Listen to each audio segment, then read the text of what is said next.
Muchísimas gracias, licenciada, por acompañarnos. Buenos días, un gusto como siempre. Sí, gracias. Muchas gracias.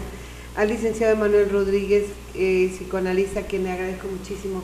Buenos días, muchísimas gracias. Gracias por la invitación. En primer lugar, habré de decirles, ¿cómo fue su papá? ¿Qué tanto influyó en la formación personal? Sí, bueno, hay tantas cosas. Bueno, de forma personal diría que a lo mejor mi amor por la lectura viene de por ahí. Una de las cosas que él me compartiera, que por ejemplo el domingo era ir a comprar cuentos, novelas, libros, estar juntos. Yo aprendí a leer primero, antes que escribir, y mucho era eso, el leer cuentos, leer muchos cuentos. Es un recuerdo muy bonito. ¿Usted? Yo creo que él me dejó la parte del análisis. Él fue mecánico, yo fui mecánico automotriz y me especialicé en Volkswagen.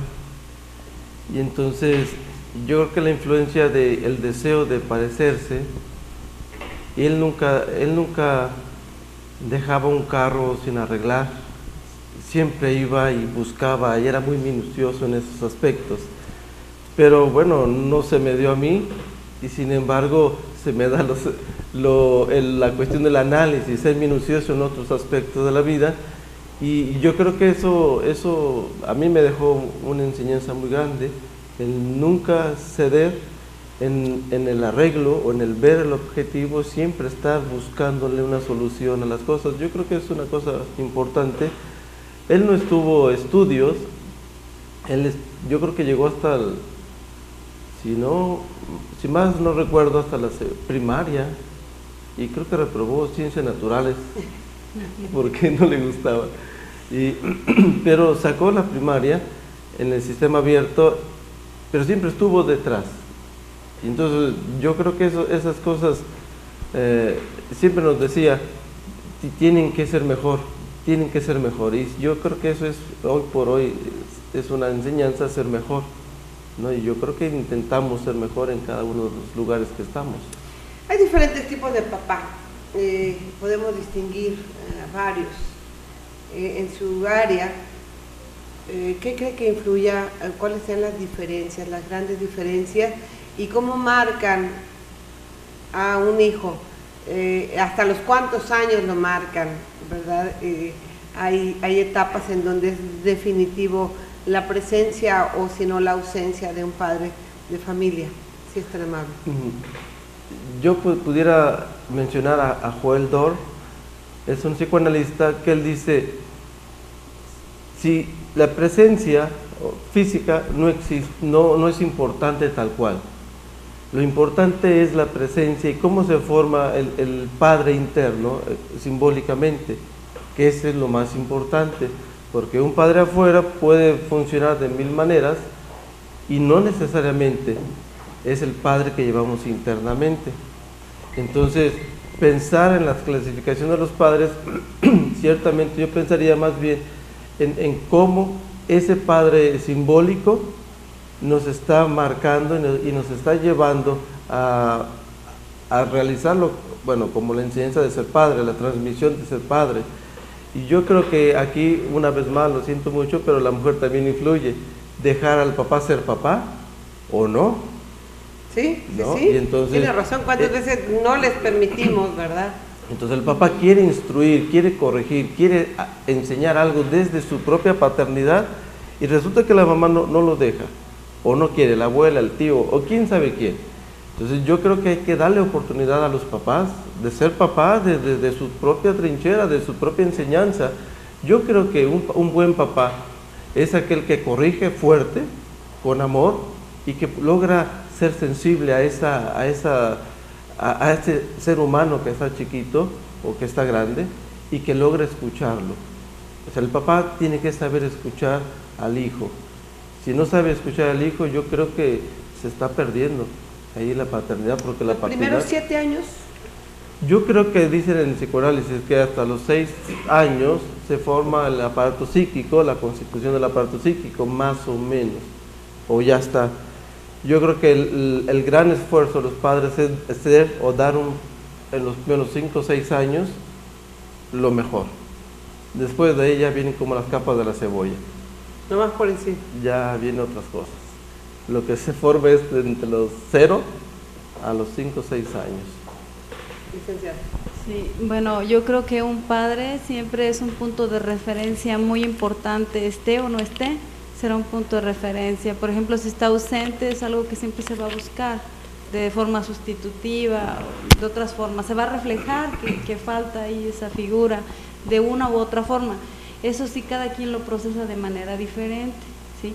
Y también, bueno, lo que comentaba Emanuel acerca de que el padre que está afuera y el padre que tenemos internalizado es diferente, porque a lo mejor el mismo papá, por ejemplo mi papá, a lo mejor en mis recuerdos yo he recortado algunas partes, a lo mejor las más hermosas, que a lo mejor una de mis hermanas dice, ¿a poco ese es mi papá? A lo mejor no son los mismos recuerdos, ni las mismas facetas o las mismas actitudes. Por otro lado, no recordemos que no es lo mismo ser el primer hijo que el último. No somos los mismos cuando toda la inexperiencia te lleva a tener un hijo a veces no planeado, donde te faltan a veces los recursos, a cuando es el del medio o cuando es el último, o no sé, diferentes condiciones sociales, de madurez, de muchos tipos, donde hay gente que le toca el buen tiempo de nacer en la familia y son los mismos padres y sin embargo los vive subjetivamente de manera distinta. Hay diferentes tipos de padres, sí, porque nuestra cultura y nuestra sociedad de alguna forma ha generado un prototipo de que el padre principalmente lo que le toca es proveer, es decir, dar el sustento, y ese es el padre tradicional, ese era su lugar. O también le achacamos de que él es el que tiene que llamar la atención, es el que tiene que pegar, regañar, sancionar, castigar, todo eso, y entonces lo etiquetamos en que hay que tenerle miedo más que respeto. Hablo de la figura tradicional más de antes, pero yo creo que las labores de crianza van más allá de simplemente proveer y no está en la naturaleza el ser madre o padre. Ese es un rol que habrá que adoptar, es decir, si quiero, si le entro, y se tratará entonces de ser un guía, es de acompañar, porque esa es esa labor tan difícil, acompañar y estar en cada una de las etapas de los hijos. En estos tiempos ya muchos señores ahora sí que se empapan en esas labores cotidianas, de estar más cerca de su hijo, de también abrazarlo, besarlo, poderle dar de comer. Y está en nuestro discurso, en nuestra manera de hablarlo, porque todavía hay gente que lo tiene a medias y dice, es que yo sí le ayudo a mi mujer o a mi esposa con los niños. O sea, ¿cómo le vas a ayudar si no son solo de ella? Son tuyos, son tus hijos. Aquí yo le haría otra pregunta, licenciada. ¿Ha cambiado el rol del papá? Las mujeres, la mayoría salimos a trabajar, la mayoría tenemos una dicotomía de funciones casi más pesada, digo sin soslayar claro, el esfuerzo de los señores, porque nosotras mismas también así creo que lo permitimos o lo moldeamos, pero los papás han evolucionado en este sentido. Lento, pero sí van muchísimos cambios estructurales, económicos, sociales, sí se han cambiado. De pronto a veces nos sorprenden todos esos cambios que hay y no sabemos bien cómo actuar, pero sí hay cambios. La mujer ahora está en el trabajo público, está afuera y está dentro de la casa.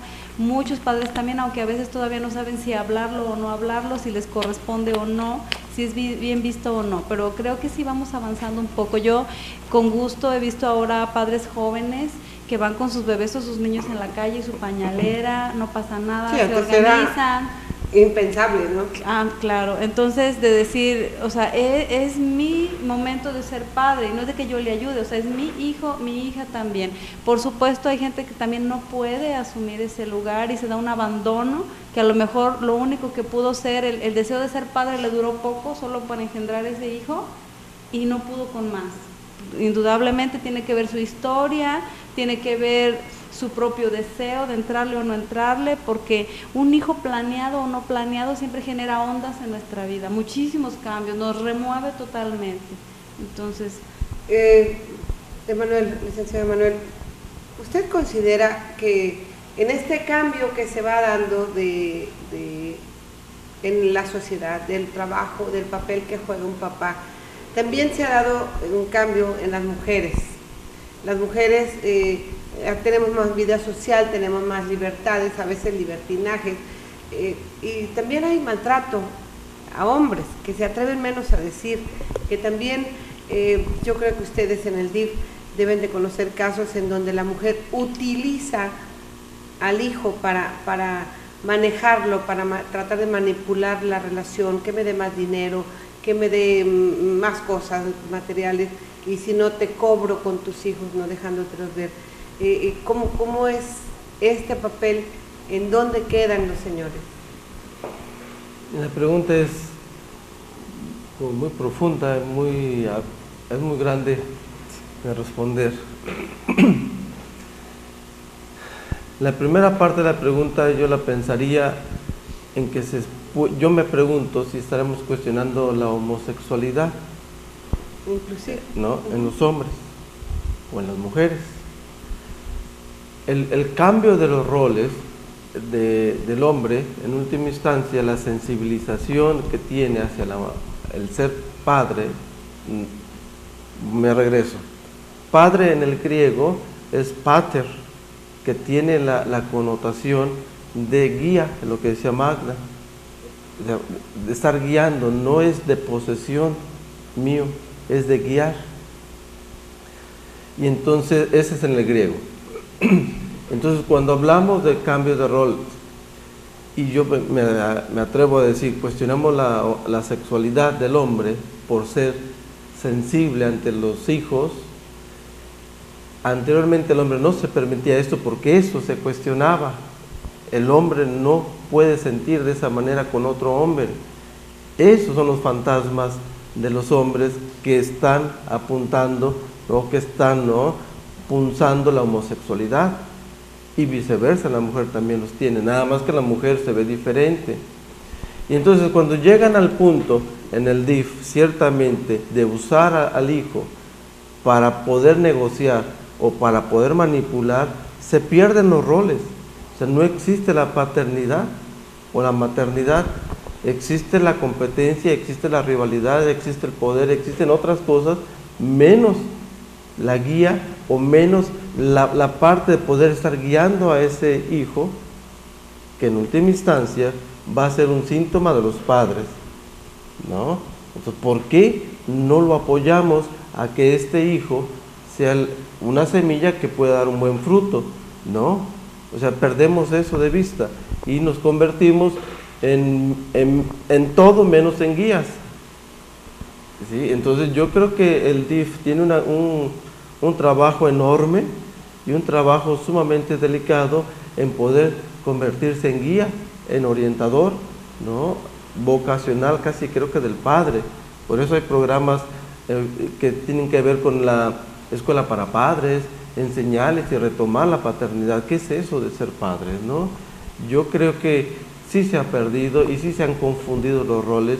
La mujer quiere actuar como hombre, el hombre quiere actuar como mujer, pero ¿desde dónde estamos actuando esto? Yo creo que tiene una vez más en el núcleo familiar, lo que decía Magda, de acuerdo a las herramientas que se le dan a los hijos, es como el hijo va a ir absorbiendo, va a ir integrando y va a ir formando su deseo y su personalidad ante la vida. Y las circunstancias que le van a rodear van a hacer que este chico se incline para un lado o se incline para el otro, y es eso. Yo creo que, como decía el texto bíblico, uno no puede sembrar en una tierra fértil solamente y sale que el maíz y todo, no, sale todo. Sí. ¿No? Sale maíz y al lado sale hierba mala, ¿no? como dice, ¿no? Y entonces no se puede cortar porque se lastima el producto, pero sí se puede enseñar, el padre puede enseñar a detectar la problemática y crecer de modo diferente. Cuando usamos a los hijos para agredir al padre o a la madre, perdemos de vista la paternidad, el guía, el ser guía.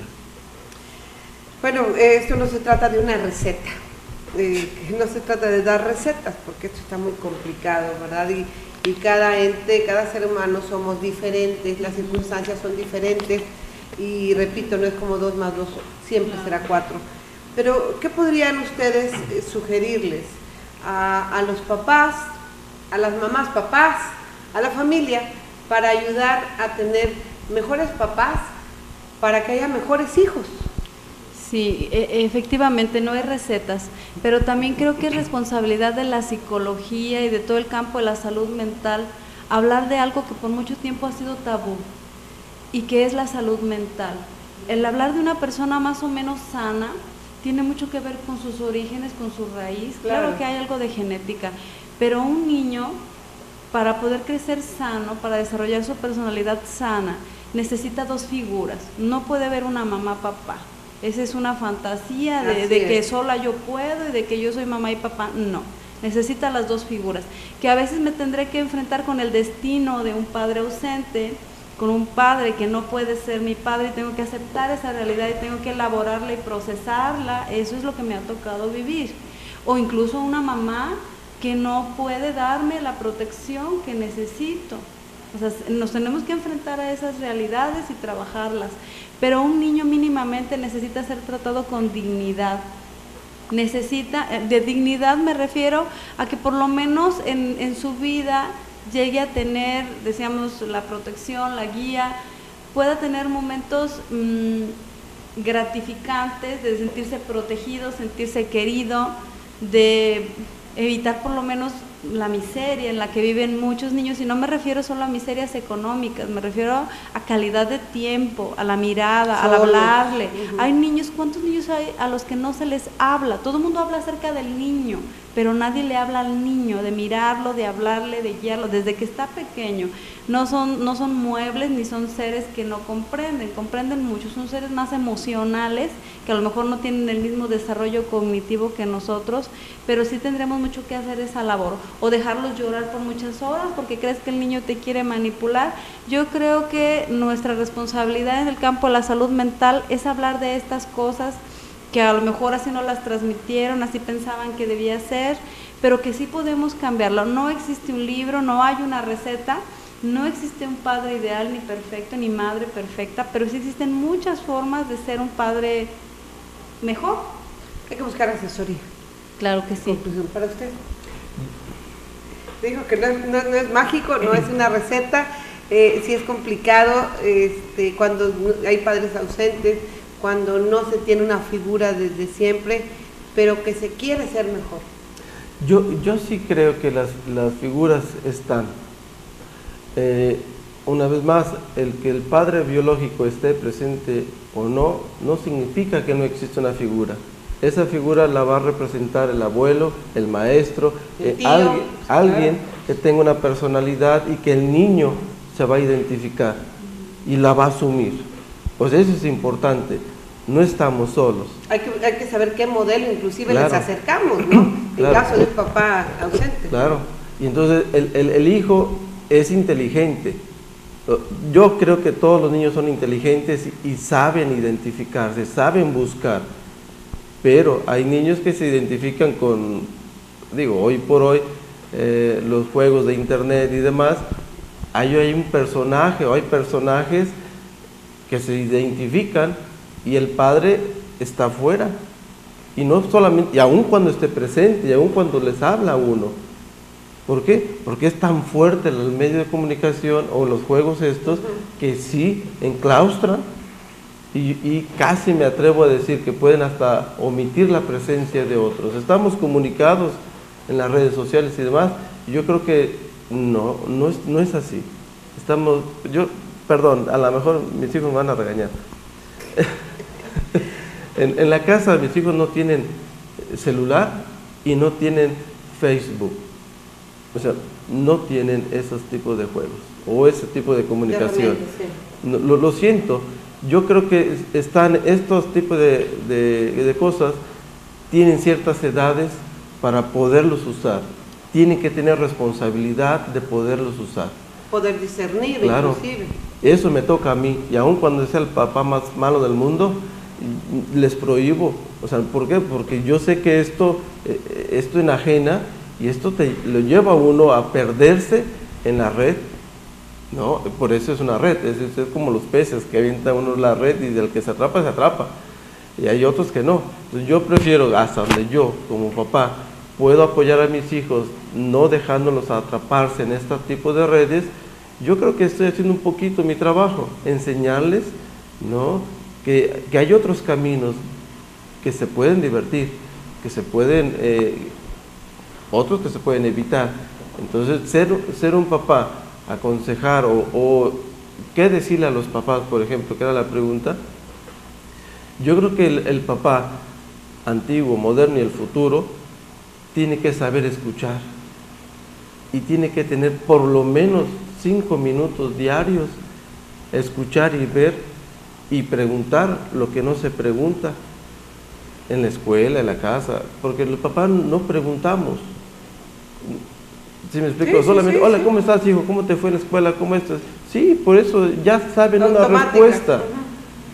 No, pero preguntar otras cosas que no se preguntan. Por ejemplo, Le pregunté una vez a mi hijo, oye hijo, a ver, ¿qué es lo que no te gusta de mí? Y se queda pensando y me dice, oye, lo que pasa es que te tengo que responder mañana porque la respuesta no la tengo, nunca me has preguntado eso, déjame pensarlo, ¿no? Sí. O sea, es listo, no me quiso decir. Y igual le pregunté, oye, ¿qué piensas de tu mamá? ¿Qué es lo que no te gusta de tu mamá? Y exactamente lo mismo. Y yo, ¿y tú por qué me haces esas preguntas que nunca me habías hecho? Pues porque tengo yo como papá, necesito saber que el hijo qué piensa de uno. y evitamos saber siquiera qué piensa. Claro, y entonces el papá se molesta cuando es cuestionado, cuando Claro. es malo, cuando es... Pues no se trata, honestamente, a mí no me interesa mucho si mi hijo me dijera, es muy malo, pues bueno, está bien. O sea, yo no creo que sea tan malo. Ese es tu problema, y un día me darás razón y si no me la das, allá tú, yo hice lo que tenía que hacer. ¿Sí me explico? Entonces yo creo que el papá no tiene que evitar la pregunta cuestionante del hijo. Ni quedar bien con los hijos tampoco. No. Pues ya para concluir, nos están esperando allá afuera, nuestros siguientes invitados, les pido una disculpa, ya vamos.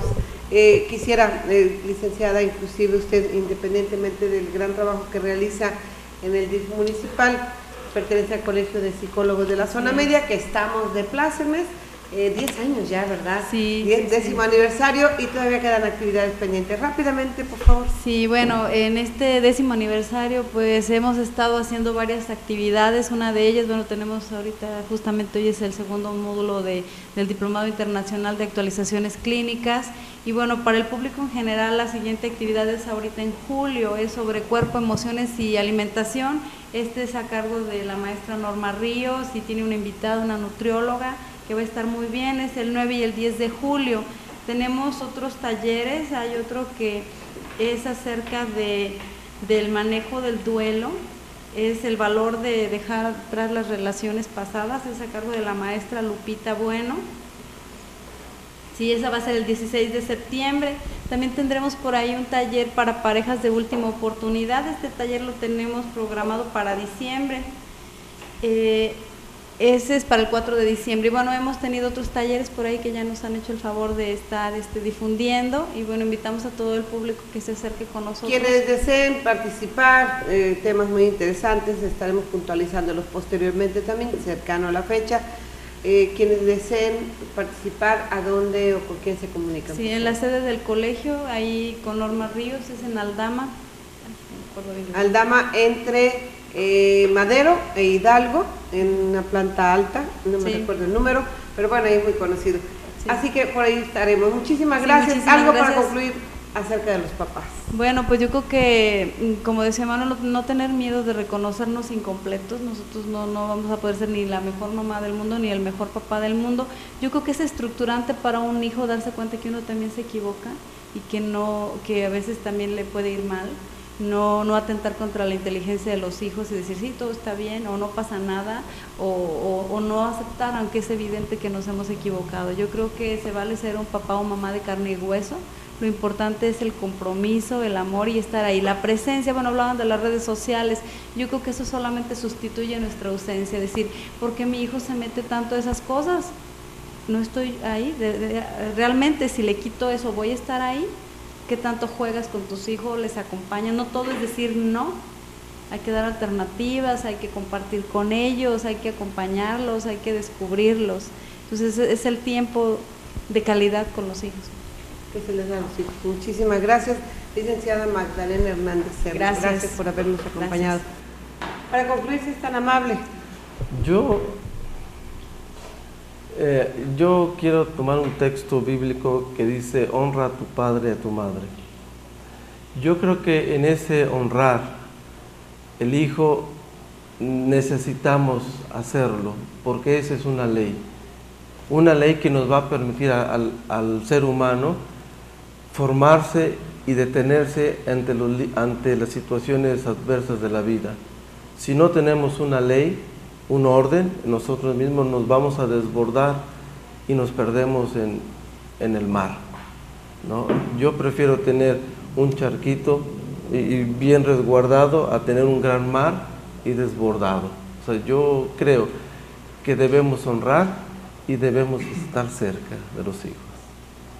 Gracias. Y lo que vean los hijos que hacemos como papás, el papá o la mamá, es exactamente lo que van a hacer con nosotros o con sus hijos. Sí. Yo le agradezco muchísimo que nos haya acompañado. Muchísimas gracias, licenciado Emanuel Rodríguez Sánchez, ¿verdad? Como yo. Sánchez. Bueno, muchísimas gracias. Y somos buenos, ¿verdad?